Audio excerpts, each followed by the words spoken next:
Me. Yes. Okay. Who has gift wrapped someone in the night fight? Me. Yes. Okay. It is one of the greatest striking positions of all time. It is a great controlling position. And it can be used really effectively to force a back take situation, right? And think of, particularly if there's strikes involved, you start hitting someone, they turn and turtle away. That happened to Hoist Gracie versus Matt Hughes. Got rear mounted, right? So, I mentioned taking the back from this scenario. I'm going to show in the context that I'm able to achieve a gift wrap. But guess what? There's going to be times where you're pushing that gift wrap over, and they're going to do what we were talking about earlier, and they're going to start rolling, going down. At that point, I step over and I choke you while you're flat. If you try and turtle, I step hooks and flat. Like, if you achieve turtle and I have no control, I stay behind your hips, you roll out, I push you back in the elbow. Right? But let's just look at the scenarios of the back take. Okay, so look, I want to be here. Okay? And look, let's say he doesn't want this. You're like, hey, I don't like all that stuff you were talking about earlier. Okay, keep pushing back. That's right back into that next something. Or that, or that arm bar where I stand up. So that's sort of how we loop. If you're doing this, and you want to go back into the whole other part of the seminar we just did. He pushes back in, I'm like, okay, we're going around. It's that simple. We're not working off of the interplay of him turning back inside.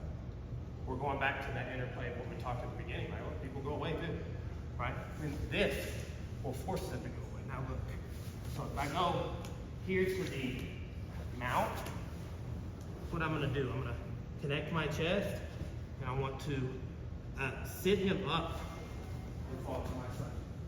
Right? From here, you can track.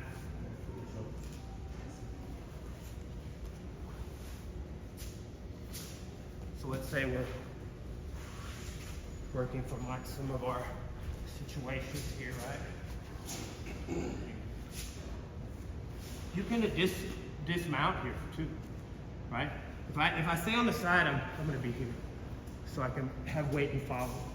But technically, the first time I learned this was at a Miguel Torres seminar, Nick was there. And you did that? Yes, sir. Captain Morgan. Yeah. Right, you remember that? Oh, yeah. Every time I teach this somewhere, it's Captain Morgan mouth, guys. But here, set him up. Look, step on the mat. Here, okay? Grab your own lapel, and you can go choke out. One of my black belts, Adam Hart, one time in MMA, like his hand was under here, he couldn't do it. So he grabbed his own trap and choked it out. And so it's kind of like palm to palm. In another MMA fight, he did palm to palm. Perfect world. We would just, but sometimes we gotta grab here or here, right? So it's kind of, you tell him, what's that? When you're in that, when you're in a transition with one, you're good.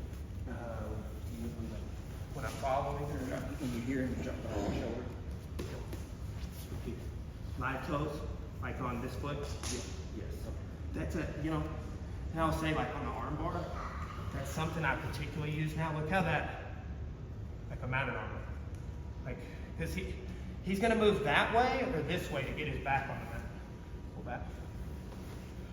So that wedges. He's gonna have a hard time moving either way to achieve that. Right, but that's a lot. I've been using that a lot. Right, but that's such a subtlety. I don't see people teach on the arm bar a lot. Right there, it just makes a difference too. So you got this gift wrap here, right?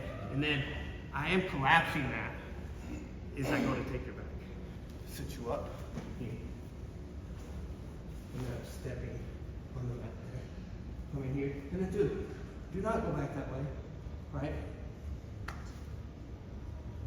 If I go back this way, look how much slackness created. Here. Come on, that way. Why go back this way? It's the opposite.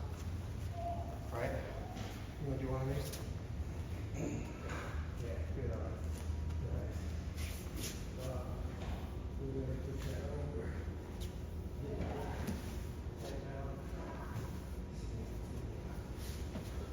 Cut this arm if you can. Stand on the mat. Two.